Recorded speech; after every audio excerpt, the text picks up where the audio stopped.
Alors, salut à tous, aujourd'hui on va faire des sous-menus. Alors d'abord on va faire des menus comme un menu vertical ici, puis des sous-menus qui vont apparaître au survol. Voilà, c'est assez sympa à faire et je vais vous montrer vraiment comment faire ça dans les règles de l'art en CSS, donc en respectant une bonne sémantique pour que ce soit bien accessible et que les robots de Google notamment et des autres navigateurs, quand ils vont crawl votre site, eh bien ils comprendront ce qui se passe. Ça c'est un menu, ça c'est un sous-menu, etc., etc. On fera la même chose en horizontal pour voir comment faire des sous-menus comme ça quand on a une barre de navigation horizontale. Ok, donc on y va tout de suite. On va commencer par celui-là histoire de comprendre ce qui se passe. Et ensuite on fera celui qui est un peu plus élaboré ici. Donc on se retrouve ici. Tac tac. Je vous mets le code en description comme d'habitude. Ici on a juste un index HTML. Donc j'ai fait deux dossiers pour les deux sites différents. Index HTML style CSS. Je vais grossir pour ceux qui sont sur portable. Dans notre index ici, hop, directement on se fait le doctype. Encore une fois, ça pour ceux qui ne connaissent pas, on est sur VS Code et donc c'est emmet, c'est une extension qui est déjà intégrée. Vous faites point d'exclamation, entrée ou tab, ça vous écrit directement le doctype comme ça. Ok, en titre ici, on va mettre sous-menu horizontal par exemple, ou plutôt menu horizontal. Menu horizontal. Tac, on va mettre un link à notre CSS, tout simplement, et puis on va pouvoir faire notre HTML. Pour commencer, on va faire la barre de navigation classique horizontale. Donc déjà, on utilise nav. L'élément nav HTML, c'est plus important que vous le pensez d'utiliser vraiment des éléments comme ça sémantiques, même si ça fait une div comme une div classique. Eh bien ici nav, les robots notamment vont comprendre qu'ici on parle de navigation et donc notamment aussi les liseuses d'écran. Les liseuses d'écran pour l'accessibilité pour les personnes malvoyantes, eh bien il va dire là se situe une navigation, donc ils sont prêts à recevoir une navigation. Pour les raccourcis clavier aussi c'est emmet, c'est pareil, par exemple si je fais div.item, hop ça me fait une classe item, div hashtag item, ce genre de choses. Et on peut faire des choses plus élaborées, par exemple div qui va avoir comme enfant une liste, qui va avoir comme enfant 6 li avec la classe item comme ça. Ok. Bref, on retourne dans notre navigation directement. Voilà. Ici, ce qu'on fait, on fait un UL avec la classe list items ou list item et dedans on va juste faire des items, donc à chaque fois li.item avec, je vais en faire combien, 5 comme ça, hop, 5, puis on va écrire accueil, tarif par exemple, tac, alors je crois que j'avais mis sur service ici, service, ensuite on va avoir tarif, voilà, juste pour faire un petit peu de contenu, et outils, et enfin contact. Voilà, donc là on a vraiment une liste de base. On va faire clic droit Open with Live Server, donc avec l'extension ici, Live Server, vous l'installez, et donc vous venez sur votre index HTML, clic droit, Open with Live Server, et ça va bien vous l'ouvrir ici, donc nickel, on va reproduire ce site ici tout simplement.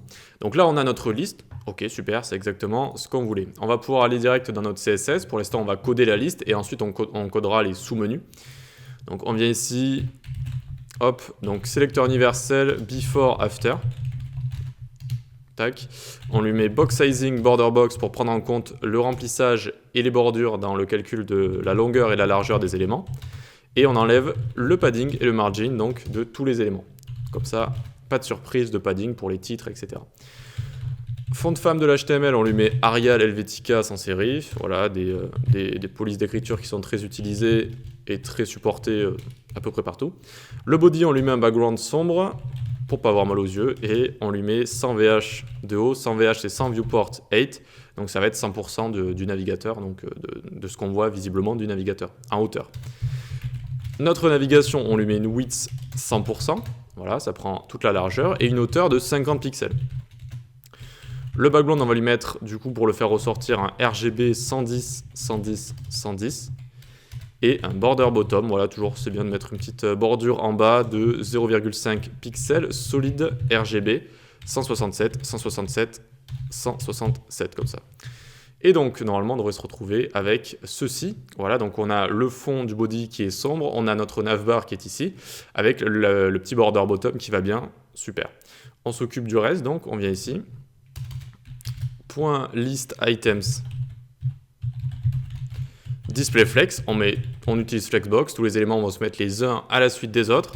Justify content center, on centre sur X, sur notre container du coup. Notre container c'est list items ici. Vous voyez, list items c'est notre UL, c'est notre liste. Tous les éléments se mettent donc les uns à la suite des autres avec display flex, et justify content center, ça le centre au milieu de list items. Color F1, F1, F1 pour nos éléments. hop, list style type. Donc vous savez qu'avec les listes, il y a toujours le petit bref, le petit boulet à gauche. Et donc on l'enlève, on met bien une height de 100%, donc ça va hériter de son parent. Une line height de 50 pixels, ça c'est pour centrer un texte verticalement. On lui met la même hauteur donc, que le conteneur ici. Le conteneur il fait 50 pixels, on met une hauteur de ligne de 50 pixels. Donc nos éléments vont bien être centrés. Et on met un font size de 22 pixels. Donc regardez ce que ça donne ici, tac. Nos éléments sont bien centrés donc grâce à une hauteur de ligne. Vous voyez quand on les survole, on la voit en fait la hauteur de ligne, il y a 25 pixels au-dessus, 25 pixels en bas, donc ça fait 50 pixels la hauteur du conteneur, c'est parfaitement au milieu. On a tous nos items qui sont ici, super, maintenant on va les séparer un petit peu parce qu'ils sont trop collés. Donc on descend en dessous, point items, cursor, pointeur, donc ça c'est toujours la petite animation qui va bien, alors si j'arrive bien à l'écrire, cursor pointeur pour montrer qu'on peut cliquer dessus tout simplement. La petite expérience qui va bien. Margin 0 en haut et en bas, 20 pixels à gauche et à droite. Et on va leur mettre un flex shrink ici de 0. Parce que de base, quand vous utilisez flexbox sur des items, eh bien, ils vont avoir flex shrink 1, c'est-à-dire que s'il n'y a plus la place en largeur, ils vont shrink, rétrécir. D'accord? Comme on rétrécit au lavage, shrink, hop, ça rétrécit. Ici, on dit non, même s'il n'y a plus d'espace, eh bien, tu ne rétrécis pas. Bon, ça c'est anecdotique, mais c'est toujours pour se rappeler qu'il y a flex shrink quand même qui est là quand vous créez des éléments avec Flexbox. Ça peut vous provoquer des surprises quand vous rétrécissez votre écran. Ok, donc maintenant qu'on a fait ça, on a envie de retourner dans notre index HTML et on a envie de rajouter une petite icône à côté de service et on va pouvoir le faire nativement en HTML. Regardez, on va ouvrir donc notre LI, c'est là où va y avoir notre sous-menu. Mais ici donc à côté de service, on a envie qu'il y ait un span et on va écrire et le code ça va être et hashtag 9660 point virgule, on n'oublie pas le point virgule et ça va nous créer une petite icône, regardez. Tac, elle est ici, ce petit triangle là. Donc il y en a plein des codes qui existent comme ça en HTML pour faire par exemple le C commercial, pour faire plus, moins, des flèches, etc. Donc là on utilise nativement, très bien pour ce petit projet, ça va très bien. Ok, pas besoin d'importer comme ça des icônes. Donc on revient ici, ce qu'on va faire, donc on est dans items, là on va venir dans .items span. Et donc ces petites icônes créées par les éléments HTML, on peut directement gérer leur taille avec un font size. Et donc là on lui met 17 pixels pour rétrécir un petit peu cette taille. Et ensuite on fait .items de .nth child 3. Donc le troisième enfant, si vous voulez, donc du groupe des items, eh bien on lui met un margin left 0. Margin left 0. Donc voyons voir ce que ça nous donne. Hop. Donc là, on a rétréci légèrement le triangle. Et à ce tarif ici, on lui a enlevé le margin left, sinon ça mettait un petit peu trop de marge en fait entre tarif et service. Donc on a choisi avec nth child, le troisième enfant, 1, 2, 3, de la portée si on veut, ou du groupe ici d'enfants. Donc le troisième, nth child 3. Ok, nth ça veut dire number si vous voulez. Ok, number child 3. Et donc hop, on va directement le styliser. Ok, donc maintenant, ce qu'on a envie de faire, on a envie de créer une liste. Alors, je lui avais donné quelle classe à cette liste? Ici, on va aller donc là où on a envie de mettre un sous-menu quand on survole un item. Donc, quand on survole le second item, j'ai envie qu'il y ait un sous-menu. Vu qu'ici, on a mis la petite icône, etc. C'est pour montrer qu'il va y avoir un sous-menu. Donc ici, on recrée une liste, hein, tout simplement. ul.sousList, pour bien signifier que c'est une sous-liste. Et ensuite, on va faire li.items sous-list. On peut ouvrir les accolades, marquer lorem dedans, ça va rajouter du texte directement. Et on fait x3. Et hop, ça nous en crée 3 comme ça, vous voyez? li, la classe item sous list, avec lorem dedans parce que c'était entre accolades. Ok, très bien, on va venir directement ici, voyons voir ce que ça donne déjà. Hop, alors, c'est pas top. On n'aimerait pas le voir déjà dès le début, notre liste, et donc on a toujours les points, puis on n'a pas de background, etc. On va s'occuper de tout ça directement. Hop, on vient ici. Ici, on peut marquer sous-list, hop, on descend un petit peu, et on va se faire point sous-list. Pour l'instant, on n'y touche pas, je vais vous expliquer pourquoi juste après. On s'occupe juste des items, donc items sous list. On leur enlève le list style type, on met none, donc on lui enlève les petits boulets. On les centre avec text align center. On met un petit peu d'espace avec 0 de padding en haut et en bas, 10 pixels à gauche et à droite. On met un background ici de RGB 110, 110, 110. 110 comme ça, voilà, gris. Et un border bottom, donc c'est toujours bien ça pour séparer un petit peu les éléments, de 0,5 pixels, solide, RGB 167, 167, 167 comme ça. Ok, nickel. Alors, hop, voyons voir ce que ça nous donne. On a bien nos éléments qui sont stylisés, voilà, ça ressemble un petit peu plus à quelque chose, même si c'est pas foufou comme design, mais voilà, on comprend ce qui se passe. Par contre ici, vous voyez, il y a un petit espace qui est pas tip top, il est pas super joli, et donc on va essayer de résorber tout ça. notamment avec sous liste qu'on a juste ici, on met une position relative. Qu'est-ce que ça fait? Ça permet d'utiliser top, bottom, right, left, et notamment par rapport à là où est exactement notre élément. Et donc on a juste à faire ici, top, moins 2 pixels. Hop, top, moins 2 pixels pour voir. On va venir ici, hop, et vous voyez que du coup ça s'est bien résorbé, du coup on a bien ce qu'on veut, on n'a plus ce petit espace qui va pas bien. Ensuite, on aimerait une dernière chose avant de vous montrer la technique pour afficher un sous-menu. On va faire .items sous liste de .over. Quand on va le survoler, eh bien, on va changer le background, tout simplement. Tout simplement, on va mettre donc RGB, pardon. RGB ici, 156, 156, 156, comme ça. Donc, hop, quand on le survole, voilà, ça fait ce petit effet-là. OK. Donc de base, on n'aimerait pas le voir, ce sous-menu, on aimerait le cacher. Pour le cacher, on a plusieurs solutions, Visibility, Display, on va utiliser Display pour bien cacher tout ça. Donc on vient ici, Display, None, ok. Maintenant qu'il est caché, eh bien, on va venir juste en dessous, on va dire Items .over, supérieur, signe supérieur UL. Donc quand je vais survoler un item, le premier item UL, eh bien, on lui dit Display Block. Ou alors on peut partir du sens inverse. On va ici styliser le UL qui a comme parent un item qu'on est en train de survoler. Là, c'est plus logique, on comprend mieux. Souvent, avec les sélecteurs, c'est mieux même de partir du fond pour remonter comme ça. Donc là, on est en train de styliser le UL dont le parent est un item qu'on est en train de survoler. Donc, vous l'aurez compris, on vient ici. Là, il display none, mais dès que je vais survoler cet item, eh bien, vu que c'est un item qui a comme enfant un UL, eh bien, ça va le faire apparaître. Et donc, c'est comme ça qu'on fait un sous-menu, qu'on fait un sous-menu très facilement, et tout en gardant, très important, une belle sémantique ici. Vous voyez qu'on a nav, donc déjà les robots ils comprennent bien que c'est une navigation. Ensuite en dessous on a une liste, ok super, encore mieux c'est une liste. Donc là il va y avoir une liste d'éléments de navigation, il comprend très bien. Ça descend, et là il voit encore une liste. Il dit ok ça c'est un sous-menu, et encore avec des items à l'intérieur. Parce que en JavaScript, en fait, on peut créer, d'abord en HTML, on crée des éléments, par exemple ici, div.manav, comme ça, et on va venir les placer ensuite en CSS sous la navigation et les animer en JavaScript. C'est bien, ça fait des belles animations, mais niveau accessibilité et même niveau, Google va pas trop bien vous noter par rapport à ça parce qu'il va pas trop comprendre. Il va dire, mais attendez, il y a une div qui est en dehors de la navigation et qui va se faire animer quand on survole la navigation et tout. Qu'est-ce qui se passe? On comprend pas trop. Alors que là, la sémantique est vraiment respectée. C'est pas très facile à comprendre au premier abord, mais c'est vraiment une liste de menus imbriqués les uns dans les autres.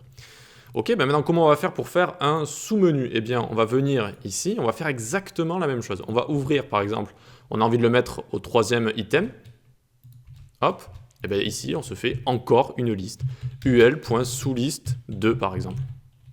Soulist 2, comme ça, tac, tac.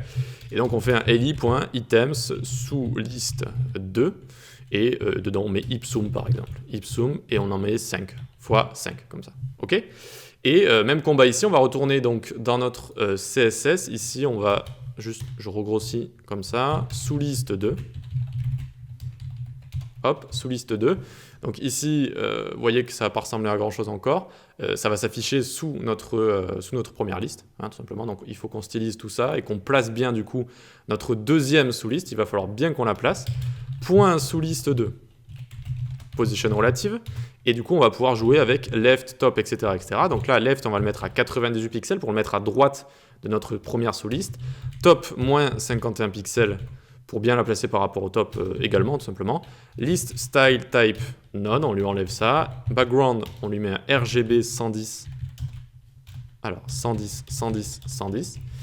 Et puis voilà, de base, alors attendez, avant de le cacher, on va quand même regarder ce que ça nous donne à chaque fois. Ouais, là, on est vraiment en train de le déplacer. Maintenant, il va falloir donner à ce dernier item ici une taille prédéfinie, vraiment une taille définie, histoire que ça ne prenne pas la taille du conteneur qu'il y a comme enfant, notamment. Donc, on vient ici, voilà, et on va dire .items sous liste .nth_child, donc c'est le troisième. Il faut lui donner une hauteur prédéfinie, une hauteur de 50 pixels. C'est la même hauteur que tous ses voisins, donc voilà, ça va le faire mieux comme ça, vous voyez. Pour voir la hauteur de ses voisins, j'ai fait clic droit inspecter ici, ça m'ouvre la console. Bon, alors vous mettez display block pour pas que ce soit caché de base, et vous voyez en survolant ici la hauteur des éléments notamment. Vous voyez ici, je vois 70 par 50, ok. Et donc 50 pixels, très bien. Du coup, hop, on lui met 50 pixels de hauteur. Voilà. Très bien, on retourne dans notre deuxième sous-liste, tout en dessous ici. On lui met un display none de base, on le cache, exactement comme la première sous-liste. Ensuite, item sous-liste 2, on leur met un border bottom, histoire de rendre ça un poil plus présentable. Donc 0,5 pixels, solide, RGB 167, 167, 167. Voilà, nickel. Et alors, on va pouvoir copier ça. On le copie. Quand on va aller over, on a envie qu'il y ait également le petit effet de background qui change. Donc on met un background ici, RGB 156,156,156 comme ça. Voilà. Et maintenant, donc, comment on va faire la petite manip donc avec les sélecteurs CSS. En fait, il faut prendre ce qu'on a au-dessus là et imaginer les enfants, en fait, les imbrications. Donc comment faire? On vient ici, point items de la signe supérieur UI, signe supérieur point items sous liste. Hop, je vous explique, ne vous inquiétez pas. Signe supérieur, UL. Alors ça peut faire peur, mais c'est juste qu'il y a des imbrications, donc on rajoute à chaque fois, tout simplement. Maintenant, ça veut dire, on va styliser la UL qui a donc un élément avec la classe item sous liste qu'on est en train de survoler. Cet élément qui a lui-même une liste au-dessus, qui a lui-même un élément avec items au-dessus. Donc, tout simplement, on dézoome. Hop, on a notre UL ici qu'on va styliser. Vu que notre LI, on est en train de le hover, qui a un élément UL par an, qui a un élément items par an, comme ça. Voilà, ok. Et ici, juste un petit display block des familles, hop. Et normalement, ça devrait bien fonctionner. On vient ici, tac, notre premier sous-menu, 1, 2, 3, et hop, notre second sous-menu. Tadam, on a réussi à faire un sous-menu, donc, et même à faire 2 sous-menus. Alors, je vous conseille de ne pas en abuser, cependant. Là, je fais un peu cette vidéo parce qu'on me l'a demandé de comment faire des sous-menus, et c'est vrai que ça peut être un petit peu compliqué de base à comprendre, mais n'en abusez pas, n'en faites pas 10 000 sous-menus parce que, comment dire, vous êtes développeur web, donc vous avez un petit peu l'habitude d'aller dans des menus, etc., de visiter des sites et tout, mais il y a des gens qui ne sont pas habitués à ça. Et ils n'ont pas le temps de lire un menu comme ça, hop, hop, encore un menu, bon, hop, encore un menu qui s'ouvre, encore un menu qui s'ouvre. Et des fois aussi, regardez, ils vont partir comme ça, tac, tac, hop, et ils vont perdre tous leurs sous-menus. Donc imaginez là qu'il y a 4 imbrications. Et donc on est obligé de revenir ici, de redescendre, de refaire. Niveau expérience utilisateur, c'est pas très bon. Donc n'en abusez pas. Et ce que je vous conseille même, c'est quand vous avez beaucoup de sous-menus comme ça, là vous vous permettez de cliquer sur le troisième lorem. Hop, on clique dessus, ça nous amène dans une partie du site où là on va avoir une belle section avec des belles listes où voilà, on a accès à tout le contenu. Choisissez le contenu parmi cette liste, au lieu d'avoir comme ça une petite imbrication qui n'est pas super pratique quand même, on va pas se cacher. Et donc autre chose également, ici si on fait un petit F12, on fait Toggle Device Toolbar ici. Donc là on arrive en mode test notamment de portable, quand on va cliquer, avec, vous voyez là ma souris est devenue une petite boule là, eh bien c'est le mode touch, c'est comme si j'appuyais avec un doigt. Eh bien, il faut savoir qu'en CSS, quand vous mettez over, eh bien, ça compte touch en même temps. Regardez, je clique ici, ça va me l'ouvrir. Je clique ici, ça va me l'ouvrir. Et je clique ailleurs, ça va le fermer. Et ça, c'est quand même assez intéressant. Et c'est mieux d'avoir ça comme ça que d'avoir une animation JavaScript qui serait plus compliquée à rajouter. Le mode touch, il faudrait le rajouter, quoi. Ici, il est nativement mis quand vous mettez over, hop. Donc, ça rajoute ce petit mode nativement qui va bien. OK ? Allez, on va passer à la suite. Donc, hop, on vient ici, on va là, on va dans notre second dossier, du coup, donc on ferme cet index, etc. Je vous mets le code source en description, hein, encore une fois, si vous avez envie d'y aller. Et on s'ouvre les 2 autres index et style CSS. Et on va commencer à faire, hop, notre index HTML ici, menu vertical. Menu vertical, on lit le CSS, hop, et très bien. Ici, on a des ressources, on a des petits logos en SVG hein, que je vous ai pris, tout simplement pour pouvoir faire ceci. Donc faire les petits logos qu'on a ici. Vous voyez ? Donc bon, là le contenu je ne l'ai pas trop changé à l'intérieur, donc il n'y a que des lorem ipsum, donc on dirait que ça ne change pas trop.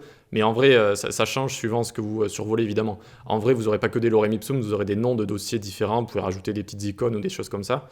Donc là on ne voit pas trop, mais ça change suivant ce qu'on survole ici, vous voyez. Hop, hop, ça change vraiment. Très bien, donc on va commencer par quoi ? Eh bien on va commencer par se faire le menu en lui-même, et puis ensuite on fera les animations.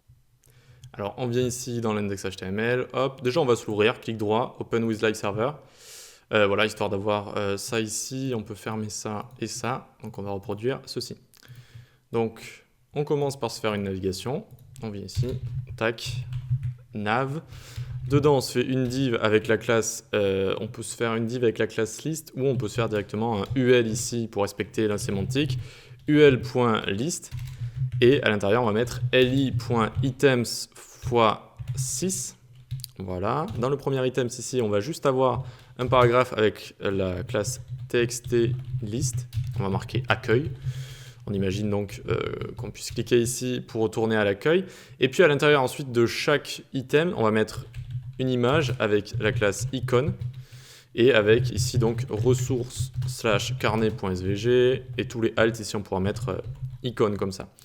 Et puis on aura un texte, donc P avec la classe txt_list.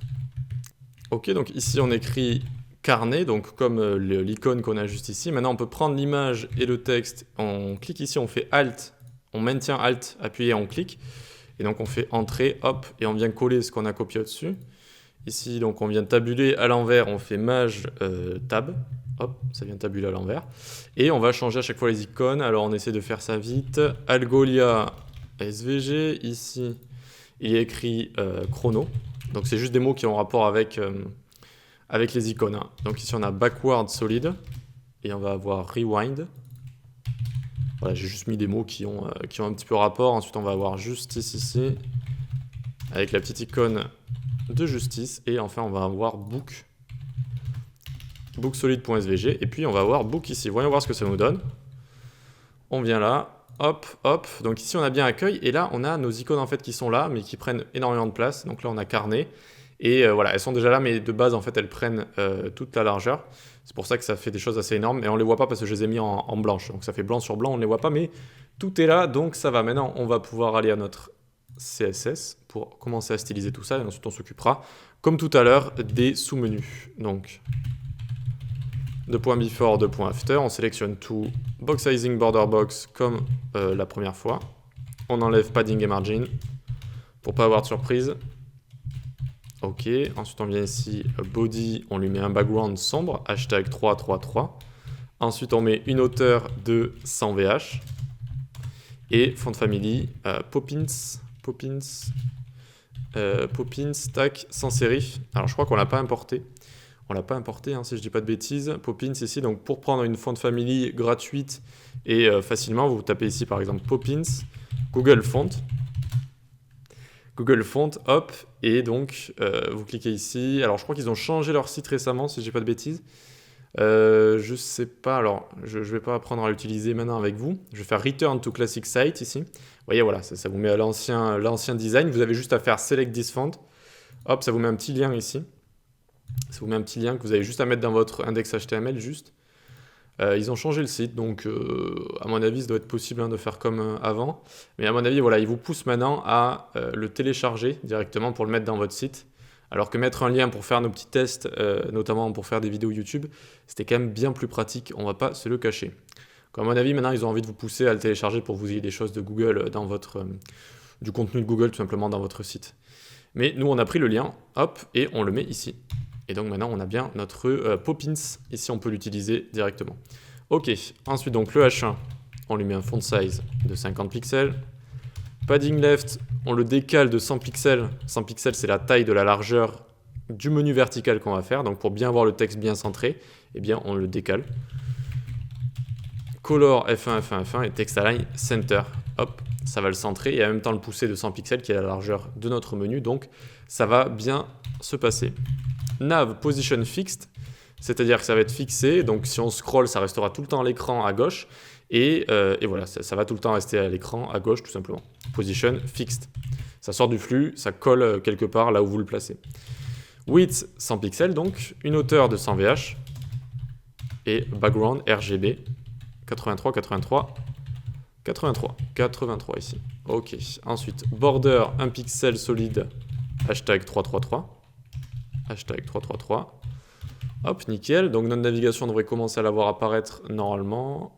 Hop, ici, vous voyez donc, elle est fixée, c'est-à-dire si je mets du contenu, elle va rester à l'écran quand on scrolle, c'est bien, c'est une bonne fonctionnalité. On lui a mis 100 pixels de large, on commence à voir toutes nos icônes, etc. On peut continuer tranquillement, tout se passe bien. Point items, on leur met une hauteur, donc à tous les blocs qui vont constituer nos items, donc une hauteur de 130 pixels, une largeur de toute notre barre de navigation. Une border bottom de 1 pixel solide hashtag 333. Voilà, on joue vraiment sur les teintes sombres là.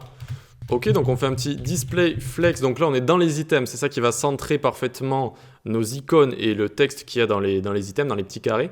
Donc display flex, justify content center pour centrer sur X, sur Y, mais surtout flex direction, column, pour mettre l'icône au-dessus du texte. Donc on met en colonne et on centre parfaitement. Alors il faut savoir que quand on renverse comme ça avec flex direction les axes, eh bien align items prend la place de justify content et inversement. Je vais revenir légèrement dessus, mais il faut juste finir de coder tout ça. Ce qu'on fait avant de vous montrer, on fait items child 1. Donc l'item tout en haut, le carré tout en haut, on a envie qu'il soit un petit peu plus petit. On lui met une hauteur de 100 pixels, là où il y a écrit accueil. Et enfin, on baisse les icônes. Voilà, c'est ça que j'avais envie de faire. On baisse la largeur, donc on met à 30 pixels pour qu'elle soit enfin plus petite, enfin à la taille qu'on voulait. Super, ça donne un effet assez clean. Alors, qu'est-ce qui se passe ici? On a nos items qui sont déjà de base les uns au-dessus des autres. Les carrés, c'est des blocs, donc ça se met les uns au-dessus des autres de base. Par contre, à l'intérieur, on a du contenu. On a l'icône et le texte. Donc, ce qu'on a fait, on a utilisé Flexbox avec ces éléments. Et donc, au lieu que ce soit les uns à la suite des autres comme DisplayFlex classique, on a mis Flex Direction Column et ils se mettent les uns au-dessus des autres. Enfin, Justify Content et Align Center les ont parfaitement centrés au milieu de ce bloc. Voilà. Donc ce que je voulais vous dire, c'est que Align Items, du coup, ça centre sur X et Justify Content sur Y. Parce qu'en fait, on a renversé les axes avec Flexbox. Bon, j'ai une formation dessus si vous voulez la suivre. Là, je ne vais pas rentrer dans les détails. Mais du coup, c'est vrai que quand on fait Flex Direction Column, ça renverse les axes. Donc ça s'interfère en fait Justify Content et Align Items. Voilà, et donc ça donne cet effet plutôt clean, plutôt sympa. On va terminer en rajoutant un petit peu de marge à nos icônes notamment. Donc on descend ici, à notre texte plutôt, txt list, color FFF, pour bien que ça ressorte en blanc sur sombre. Et ensuite ici, margin top 10 pixels. Margin top 10 pixels ici. Hop. Et donc ça les sépare légèrement. Et donc ça donne cet effet plutôt sympa. Ok, donc on va pouvoir passer à notre sous-liste. Donc on va au début faire une sous-liste pour notre premier élément. Et ensuite, donc, on aura juste à le copier-coller en gros pour tous les autres. Une fois qu'on l'aura fait une fois, le plus gros ce sera fait. Donc ici, on dézoome un peu. Le plus gros sera fait, pardon. Où est-ce qu'on a envie de mettre une sous-liste? Quand on survole un item. Donc on commence avec le premier item ici. Donc on vient ici. ul.soulist. ul.soulist. Hop. Ici, on fait li.list items. Et on peut mettre ici, on ouvre les accolades, lorem, alors je vais grossir un petit peu, lorem, plus loin, ipsum, et on fait fois. Alors j'en ai mis beaucoup là, j'en ai mis 8 je crois, fois 8 comme ça. Hop. Et on va rajouter un titre aussi au début, donc li.titre, titre sous liste, j'avais appelé titre sous liste. Titre sous liste, comme ça, et on va marquer le titre. Titre sous liste, et on va marquer le titre, list items, très bien. Donc ici, regardons ce que ça nous donne. On a la liste qui est apparue finalement sur notre élément. Donc il va falloir la cacher, la faire apparaître seulement quand on va survoler notre élément. Donc on va revenir ici dans notre CSS, hop, sous liste, et on va venir la styliser. Donc point sous liste, on lui met une position fixed, comme son parent, on a envie d'y avoir accès partout dans un site. Quand on va scroller, on a envie tout le temps d'y avoir accès. Une hauteur de 100 VH pour qu'elle prenne toute la hauteur. Une width de 200 pixels. Top 0, donc elle va être tout en haut en fait. Hein, elle va être positionnée par rapport à top 0. Et à left, 99 pixels. Donc décalé par rapport à le menu de base. Ça va être décalé à left, 99 pixels. Et ensuite, on lui met background RGB 37, 37, 37, 37, 37, 37. List style type, comme d'habitude, on l'enlève. None, on enlève les petits boulets. Padding 20 pixels pour avoir un peu d'espace à l'intérieur pour le texte. Et puis, on lui met des petites borders également. Vous allez voir que c'est assez sympa. Border, je vais revenir sur tout ce qu'on code. Hein. Je le code et je vous explique après en détail. 10 pixels solide hashtag 222. Histoire que ça fasse une nuance de sombre, pas tout le temps utiliser 333, sinon ça se confond. Là, on fait maj alt flèche du bas, la même chose pour border right. Ok, color F1, F1, F1, une sorte de blanc cassé, et display none de base, mais pour l'instant, regardez, on va écrire display none, et contrôle cassé, tac, on le met en commentaire. Ensuite, titre sous-liste. Donc le titre de la sous-liste. On lui met un text align center. Text align center. Et un font size de 20 pixels. Enfin, on lui met un padding bottom de 40 pixels. Et c'est bon pour ça, on va juste styliser voilà, les list items, histoire d'avoir un bon texte. Font size 18 pixels. Margin 20 pixels, 0. 20 pixels en haut et en bas, 0 à gauche et à droite. Et text align center. Ok, voyons voir ce que ça donne, tout ce qu'on vient de faire ici. Eh bien, on a créé un menu juste à côté, en fait. D'accord? Donc, le menu qui va apparaître quand on va survoler notre carnet ici. On a mis notamment des petites bordures qui vont bien, regardez ici. Les petites bordures qui permettent de faire une démarcation, qui permettent de faire quelque chose d'assez bien. Et ici, pour revenir dessus, on a fait left 99 pixels. Alors que la largeur, elle est de 100 pixels. Pourquoi on ne l'a pas fait 100 pixels? Parce que 100 pixels, ça va créer un mini écart entre notre sous-menu et notre menu. Et donc, si avec ma souris, je passe là, et que je passe dans le mini écart un peu trop lentement, ou que je laisse un peu la souris ici balader, eh bien ça va fermer notre menu et ça va être mauvais niveau expérience utilisateur. Donc on le décale de 99 pixels pour que ça reste au-dessus de notre menu et pour qu'il n'y ait pas d'espace en fait, tout simplement. Voilà, très bien. On va pouvoir donc... sinon après c'est juste du style classique, donc padding, un petit peu de padding du titre envers les éléments ici. Alors là, ça rend pas très bien vu que c'est tout le temps la même chose qui est écrite, mais normalement, il y a écrit des choses différentes. Vous pouvez rajouter des petits icônes à côté pour ajouter voilà, du contenu assez sympa. Et donc, il va falloir cacher tout ça et le montrer comme on a fait précédemment. Donc, display none, hop, on le passe en display none. Et puis, maintenant, on vient là, .items de .over, ul, display block. Aussi simple que ça. Alors ici, vous voyez que je n'ai pas utilisé le signe supérieur. Ça peut être une autre technique. En fait, là, le signe supérieur, ça veut dire ul qui a un parent items, et alors sans le signe supérieur, ça veut dire items qui a une descendance de ul. Mais la descendance, elle peut être sur plusieurs niveaux. Donc ici, je vous conseille quand même d'utiliser le signe supérieur. Parce que la descendance, ça peut être un ul qui aurait un parent de différence, entre guillemets, avec items et ul. Donc ici, je vous conseille quand même d'utiliser le petit signe supérieur. Okay, donc c'est la ul qui a un parent items qui est en train d'être survolé. Je suis en train de survoler le parent items, hop, ça m'ouvre. Du coup, notre ul ici, vous voyez? Assez sympa, c'est instantané, c'est bien. Encore une fois, on peut rajouter des animations pas en pur CSS. Parce qu'en fait, comment expliquer ça facilement sans rentrer dans les détails? Ici, on a deux éléments qui sont positionnés, et notamment le sous-menu qui est un enfant du menu vertical ici. Donc ça crée des contextes d'empilement, et l'enfant va avoir le contexte d'empilement du parent. Donc c'est impossible pour l'enfant de passer sous un parent si ce parent est aussi positionné. Donc on peut en gros pas faire d'animation en pur CSS comme ça, à part si on utilise des hacks où on va créer des éléments en dessous, etc. Mais encore une fois, ça bousille un petit peu la sémantique, et donc vos sites sont un peu moins bien notés. Donc le fait qu'ils apparaissent comme ça directement, c'est assez bien. On n'a pas envie non plus que nos menus aient plein d'animations un petit peu bizarres et tout. Un menu, ça sert à naviguer, ça sert à aller là où on veut. Ça doit être clair et précis. Donc ici, vous voyez, hop, c'est clair et précis, c'est nickel. J'ai envie d'aller là, ok, je peux aller là, là, là, là, là. Et ça se fait comme ça. Ok, donc maintenant qu'on a fait ça, vous voyez, le plus dur est fait, parce que regardez, on peut venir ici, on va dézoomer, histoire de voir un petit peu ce qui se passe. On prend notre UL, on clique là, là, là et là, hop, et puis on le met tout simplement. Évidemment, ça ne va pas bien s'indenter. Donc là, on clique et on clique là. On vient indenter à l'envers, comme ça, super. Ce qu'on va rajouter de plus pour différencier tout ça, eh bien, regardez ici, par exemple, je vais enlever des éléments. Là, je les laisse ou j'en enlève, ou alors j'en rajoute. Tiens, hop, tac, j'en rajoute. Là, je fais Maj Alt flèche du bas, ça sert à dupliquer comme ça. Et là, j'en enlève aussi. Hop, là, je vais en mettre très peu. Tiens, on va en mettre juste 3. Histoire de bien voir, en fait, qu'il y a des menus différents. Et même, donc, ce que j'avais fait, c'est... ici, on va cliquer là. Donc, pour le titre à chaque fois, on appuie sur Alt, on clique à chaque fois. Hop, on essaie de ne pas se tromper parce que sinon, on doit tout recommencer. Ah non, je suis bête. On n'est pas obligé de faire Alt-clic ici, vu que j'avais fait T1 pour titre 1.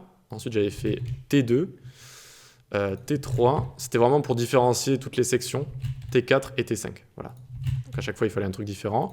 Et ici, du coup, on va venir ici et faire .T1. Et hop, on va changer les couleurs. Color, on va mettre violet ici. Violet en français, du coup. T2, on va mettre color light blue. Alors c'est des couleurs qui sont déjà intégrées, qui sont assez sympas sous VS Code et dans les autres éditeurs aussi. Color ici, donc du troisième, on va mettre Light Sea Green. Voilà. Ensuite, on va mettre pour le T4 Antique White, qui est une sorte de blanc cassé. Hop, et pour le T5, on va mettre Orange Red. Orange Red, comme ça. Ok, c'est bon, on a terminé. On peut venir ici. Regardez, hop, ça apparaît. On a le titre qui va avoir une couleur différente. Et donc, regardez, hop, c'est différent. Il y a une couleur différente à chaque fois. Bon, alors là, on est sur une couleur Antique White. C'est un petit peu un blanc cassé, donc on voit pas trop la différence. Mais du coup, on voit bien la différence avec des... Voilà, il n'y a pas le même contenu à chaque fois. Mais la différence est encore plus flagrante quand il n'y a pas écrit la même chose, évidemment, à chaque fois. Ok, ah oui, ben on a oublié de faire un titre ici. On a stylisé le titre, mais on a oublié de l'écrire. Donc on va revenir dans notre index ici, et on va, en dehors de la nav ici, on se fait un H1, lorem 5, tout simplement. Hop, et voilà, on a bien notre lorem qui est ici, j'avais oublié. Voilà comment on fait un menu vertical et comment on fait afficher facilement des sous-menus, tout en gardant encore une fois une bonne sémantique, une bonne manière de faire avec des menus et des listes imbriquées pour que les robots de Google notamment et des autres navigateurs ne soient pas trop perdus. Alors je ferai peut-être une vidéo où je vous montrerai comment faire ça avec des animations JavaScript. Notamment en fait, regardez, on va dézoomer. Ici, en fait, en JavaScript, il faudrait enlever toutes ces listes-là dans la navigation. Il faudrait les faire en dehors de la navigation. Comme ça, en fait, ce ne sera pas des éléments enfants positionnés qui auront un parent positionné. Ce sera juste des éléments positionnés. Et ensuite, on les positionne en dessous de notre menu ici. Et en JavaScript, on dit mouse enter ceci, eh bien, on fait glisser tel menu. Mouse enter ceci, on fait glisser tel menu. C'est pas mal, ça fait des bonnes animations, c'est vrai. Mais vous serez moins bien noté, voilà, et donc un moins bon SEO. Et potentiellement moins de gens sur votre site. Donc à voir, je vous ferai peut-être une petite vidéo dessus. En tout cas, c'est comme ça qu'on fait dans les règles de l'art, entre guillemets. Ok ? Eh bien, si ça te plaît, like, partage, abonne-toi. Tu peux nous rejoindre sur Discord, t'abonner à la newsletter gratuitement en description, suivre mes cours sur les plateformes d'e-learning et on se dit à la prochaine.